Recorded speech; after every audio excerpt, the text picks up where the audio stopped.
Hello दोस्तों, जय मां भारत के यूट्यूब चैनल में आप सभी लोगों का स्वागत है।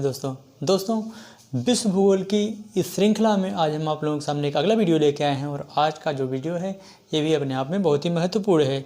और आज का वीडियो है विश्व के कृषि पौधों का इतिहास। विश्व के कृषि पौधों का इतिहास, किस तरह से जो है भारत में इस पौधों का क्या इतिहास रहा है, इनकी मूल जन्मभूमि कहाँ थी और किस तरह से जो है भारत में लाया गया है, किसके प्रयासों से भारत में लाया गया है। तो मोस्टली जो है हम आप लोग जो है इसी टॉपिक पे चर्चा करने वाले हैं। लेकिन उससे पहले एक छोटा सा निवेदन है, हमारे चैनल को सब्सक्राइब और शेयर करना न भूलिएगा। तो आइए हम लोग टॉपिक पे चलते हैं, देखते हैं कौन कौन सी कृषि है, उनका क्या इतिहास रहा है। तो सबसे पहले देख लेते हैं कृषि पौधा है और इसका क्या इतिहास रहा है। तो सबसे पहले अगर हम बात करें तो काफ़ी है। काफ़ी भारत में 17वीं शताब्दी में, भारत में काफ़ी जो है यह 17वीं शताब्दी में लाया गया। किसके द्वारा लाया गया?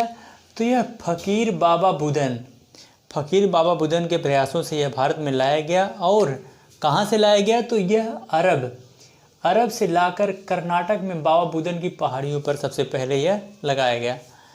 फ़कीर बाबा बुदन के द्वारा अरब से ला करके, फ़कीर बाबा बुदन के द्वारा अरब से ला करके, और यह भारत में बाबा बुदन की पहाड़ियों यानी कर्नाटक में जो स्थित है, कर्नाटक में जो बाबा बुदन की पहाड़ियां हैं, तो सबसे पहले जो है यह काफ़ी की कृषि जो है, सबसे पहले काफ़ी का पौधा कहाँ उगाया गया?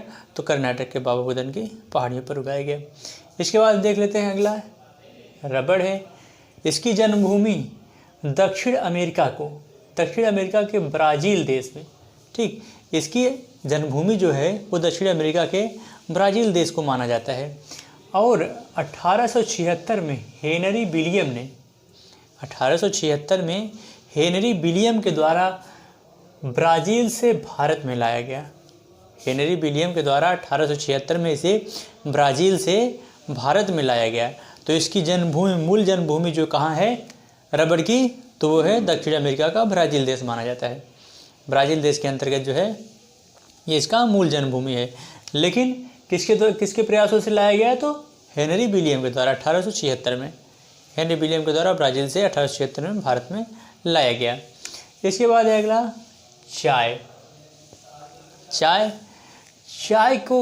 चाय की जो खोज हुई थी यह सबसे पहले चीन में हुई थी। किसके द्वारा? तो चीनी सम्राट शानेनाग के द्वारा।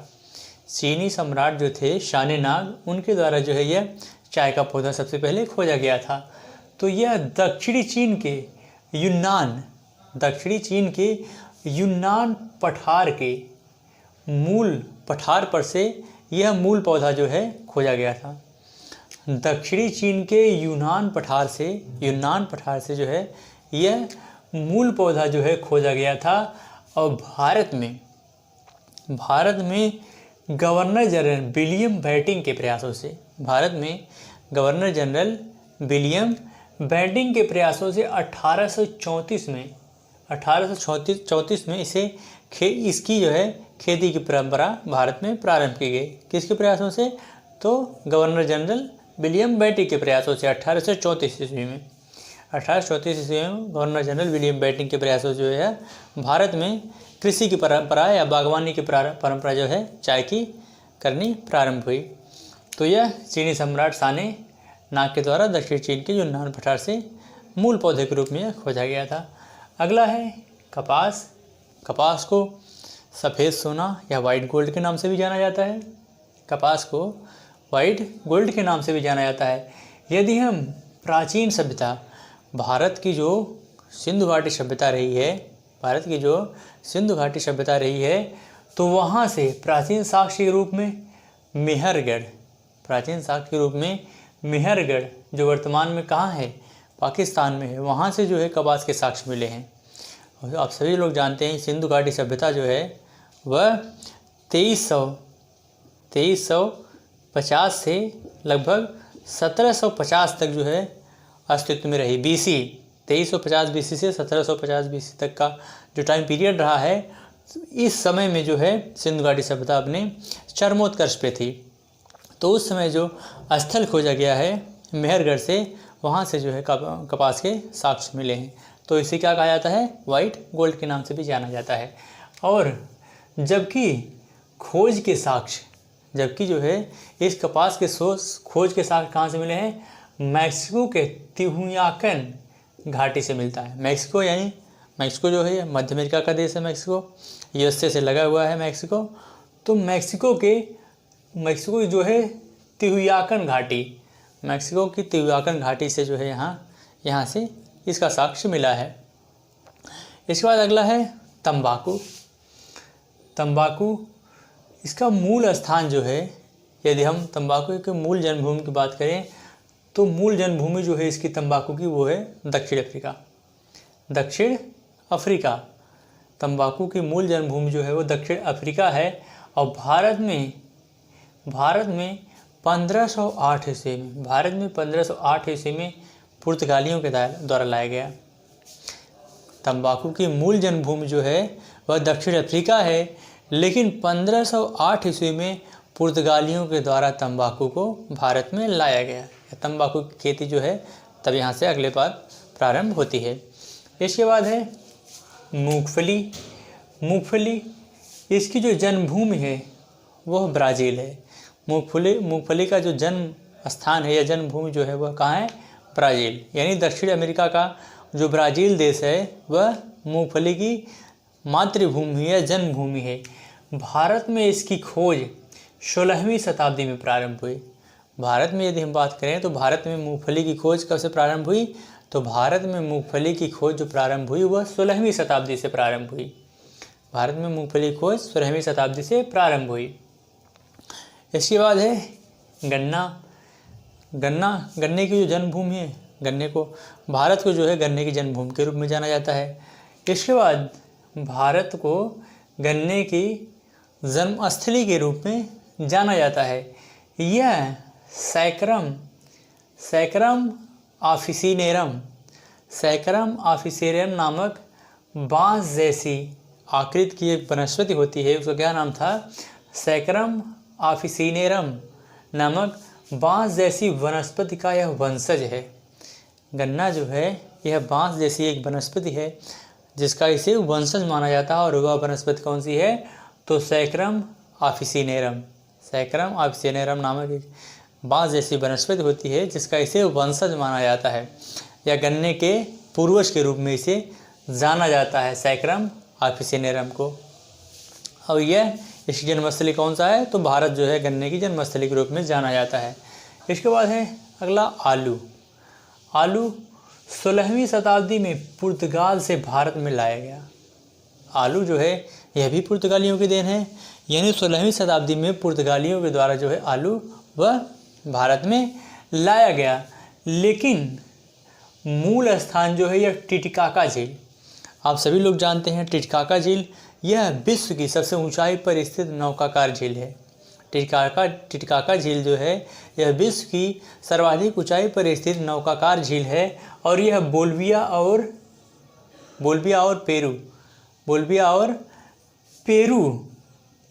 और पेरू से जो है इसका साक्ष्य मिलता है, या ऐसा माना जाता है कि यह जो है इसकी जन्मभूमि रही होगी। इसके बाद है मक्का जो है यह 17वीं शताब्दी में मक्का को 17वीं शताब्दी में भारत में लाया गया। और यह जो है अमेरिका से लाया गया, यानी मक्के की जो जन्मभूमि है वो कौन सा है, अमेरिका है। तो अमेरिका से भारत में कब लाया गया, तो अमेरिका से भारत में 17वीं शताब्दी में मक्का लाया गया। इसके बाद अगला है काजू। अगला कौन सा पौधा है, तो अगला है काजू। काजू जो है यह पौधा ब्राज़ील का मूल पौधा माना जाता है। काजू जो है यह ब्राज़ील का मूल पौधा माना जाता है, लेकिन 16वीं सदी में पुर्तगालियों के द्वारा भारत में लाया गया। काजू जो है यह ब्राज़ील का मूल पौधा है, लेकिन 16वीं शताब्दी में पुर्तगालियों के द्वारा जो है यह भारत में लाया गया। तो काफ़ी चीज़ें हमने देखा कि पुर्तगालियों के द्वारा काफ़ी चीज़ें लाई गई हैं। पुर्तगालियों द्वारा देखा हमने कि आलू जो है 16वीं शताब्दी में पुर्तगालियों के द्वारा लाया गया। इसके बाद हमने देखा 16वीं शताब्दी में काजू भी जो है यह पुर्तगालियों के द्वारा ही लाया गया। इससे पहले हमने देखा कि जो तंबाकू है, यह भी पुर्तगालियों के द्वारा जो है 1508 ईस्वी में लाया गया। तो काफ़ी जो है योगदान रहा है पुर्तगालियों का इस कृषि को भारत में लाने में। कृषि को भारत में लाने में जो है अग्रणी भूमिका किसकी रही है, तो पुर्तगालियों की रही है। इसके बाद अगला है नारंगी। नारंगी जो है यह चीन का मूल पौधा माना जाता है। नारंगी पौधा जो है यह चीन का मूल पौधे के रूप में जाना जाता है। अगला है अंगूर।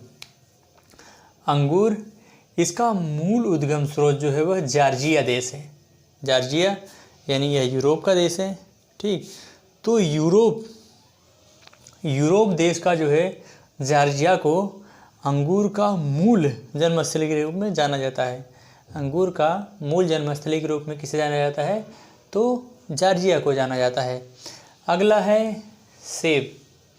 यदि हम सेब की उत्पत्ति की बात करें तो यह काला सागर और कैस्पियन सागर का जो क्षेत्र है, काला सागर और कैस्पियन सागर के बीच का जो क्षेत्र है, उसी क्षेत्र को जो है सेब की जन्मस्थली के रूप में जाना जाता है।